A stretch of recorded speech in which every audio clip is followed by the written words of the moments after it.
ثمامہ بن اسال جو کہ یمامہ کے علاقے کا حکمراں تھا، یہ اسلام کا ایک بہت بڑا دشمن تھا۔ اس نے اللہ کے رسول صلی اللہ علیہ وسلم کو نعوذ باللہ قتل کرنے کا چیلنج دے رکھا تھا۔ آپ صلی اللہ علیہ وسلم نے بھی اللہ سے اس پر قابو پانے کی دعا فرمائی تھی۔ ایک مرتبہ ثمامہ عمرہ کرنے کے ارادے سے نکلا۔ اس کی خوش قسمتی کہ وہ راستہ بھول گیا اور مکہ کے بجائے مدینہ کے قریب جا نکلا۔ کچھ خاص مسلمان ہر وقت مدینہ طیبہ کے اطراف میں گشت کرتے رہتے تھے۔ کوئی دشمن، جاسوس یا کوئی کافر برے ارادے سے مدینہ میں آ جاتا تو اس کے ناپاک ارادے ناکام بنا دیتے تھے۔ ثمامہ اس دن مسلمانوں کی گرفت میں آ گیا۔ چونکہ ثمامہ کافر تھا اور مسلمانوں کے اوپر بہت ظلم ڈھا چکے تھے، اس لیے اسے گرفتار کر کے مسجد نبوی کے ستون سے باندھ دیا گیا۔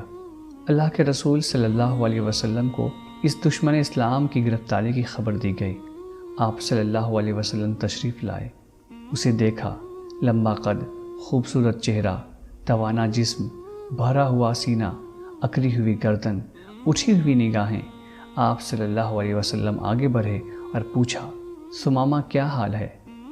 آخر میرے رب نے تم کو میرے قابو میں کر ہی دیا۔ اس نے نہایت غصے اور تکبر سے جواب دیا، اے محمد ٹھیک ہے، اگر تم مجھے قتل کرو گے تو میرے قتل کا بدلہ لیا جائے گا، کیونکہ میں کوئی معمولی آدمی نہیں ہوں، اور اگر مجھے معاف کر دو گے تو ایک ایسے شخص کو معاف کرو گے جو اس احسان کا بدلہ ضرور چکائے گا۔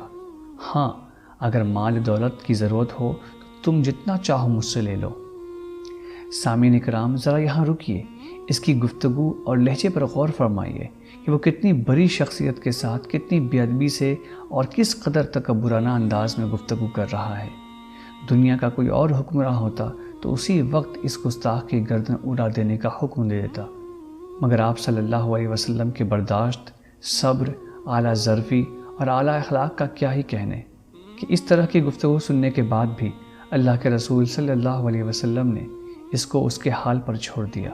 کوئی سخت بات نہیں فرمائی، بلکہ صحابہ اکرام کو حکم دیا کہ اس کی اچھی طرح دیکھ بھال کرو۔ دوسرا دن ہوا تو پھر اللہ کے رسول صلی اللہ علیہ وسلم ثمامہ کے پاس سے گزرے اور دریافت فرمایا، ثمامہ کیا حال ہے؟ اس نے پھر کہا، اے محمد خیریت سے ہوں، اگر قتل کر دو گے تو ایک ایسے شخص کا قتل ہوگا جس کا خون ضائع نہیں جائے گا، اور اگر معاف کر دو گے تو ایک ایسے شخص کو معاف کرو گے جو شکر گزار ہوگا، اور اگر مال چاہتے ہو تو بولو، وہ بھی پیش کر دیا جائے گا۔ ابو ہریرہ رضی اللہ عنہ کہتے ہیں کہ ہم جیسے غریب لوگ آپس میں بات کر رہے تھے کہ اسے قتل کر کے کیا ملے گا، امیر آدمی ہے، اس سے مال ہی لے لینا چاہیے، کم از کم کچھ دنوں کی روٹی تو نصیب ہو جائے گی۔ تیسرا دن ہوا، آج فیصلہ ہونا تھا۔ اللہ کے رسول صلی اللہ علیہ وسلم نے پھر پوچھا، ثمامہ کس حال میں ہو؟ اس نے پہلے ہی کی طرح جواب دیا، خیر ہے، اور ساتھ ہی اپنے مال و دولت کی کثرت کا اظہار کیا اور ساتھ ہی دھمکی بھی دی۔ صحابہ کرام منتظر ہیں کہ دیکھیں اس گستاخ کو کیا سزا ملتی ہے۔ وہ آپ صلی اللہ علیہ وسلم کی طرف کان لگائے کھڑے تھے۔ رحمت للعالمین صلی اللہ علیہ وسلم نے حکم دیا، اس کی رسیاں کھول دو۔ پھر ثمامہ سے فرمایا، جاؤ، میں تمہیں بغیر کسی شرط کے رہا کرتا ہوں۔ حکم کی تعمیل ہوئی، ثمامہ کو رہا کر دیا گیا۔ اس نے اپنی سواری پکڑی اور مدینہ طیبہ سے باہر بھاگنے لگا۔ آپ صلی اللہ علیہ وسلم کی مہربانی سے وہ اپنی جان سلامت لے کر نکل آیا تھا، لیکن وہ اپنا دل تو رحمت للعالمین ہی کے پاس چھوڑ آیا تھا۔ مسجد نبوی سے باہر نکلتے ہوئے اسے بہت خیال آیا کہ اتنا حوصلہ اور رحم دل انسان تو میں نے آج تک نہیں دیکھا۔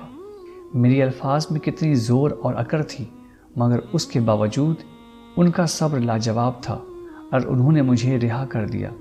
اس طرح کے خیال آنے کے بعد اس کے قدم خود بخود مسجد نبوی کی طرف بڑھنے لگے۔ آپ صلی اللہ علیہ وسلم ابھی مسجد نبوی میں ہی تشریف فرما تھے۔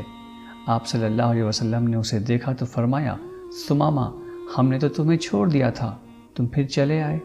اس نے عرض کیا، آپ کا رہا کرنا بھی کیا خوب رہا کرنا ہے، آپ نے چھوڑا تو ہے مگر ہمیشہ کے لیے اپنا بنا کر۔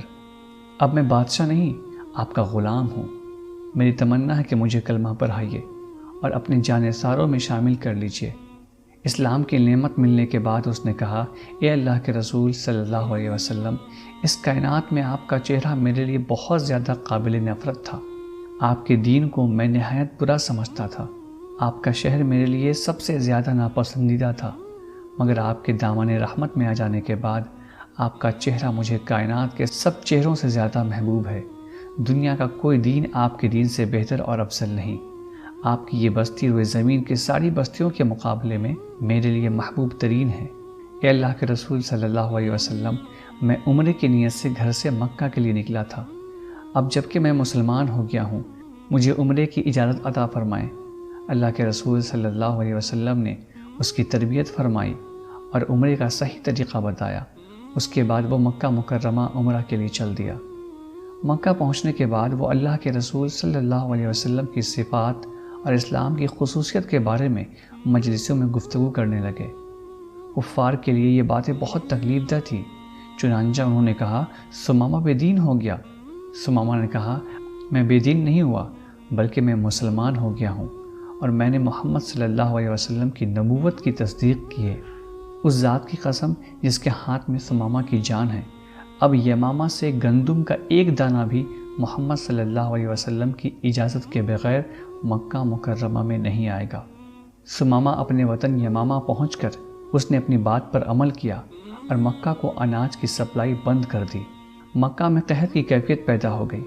اہل مکہ نے اللہ کے رسول صلی اللہ علیہ وسلم کو خط لکھا، جس میں اپنے رشتہ داری کا واسطہ دیا اور درخواست کیا کہ ثمامہ رضی اللہ عنہ کے نام یمامہ سے گندم بھیجنے کے لیے حکم نامہ جاری فرمائیں۔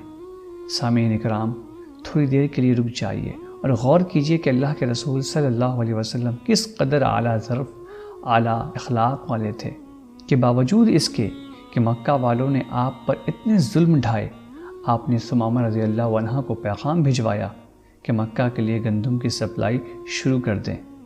کیا ایسی اعلیٰ اخلاق کی دنیا میں کوئی اور مثال ہو سکتی ہے؟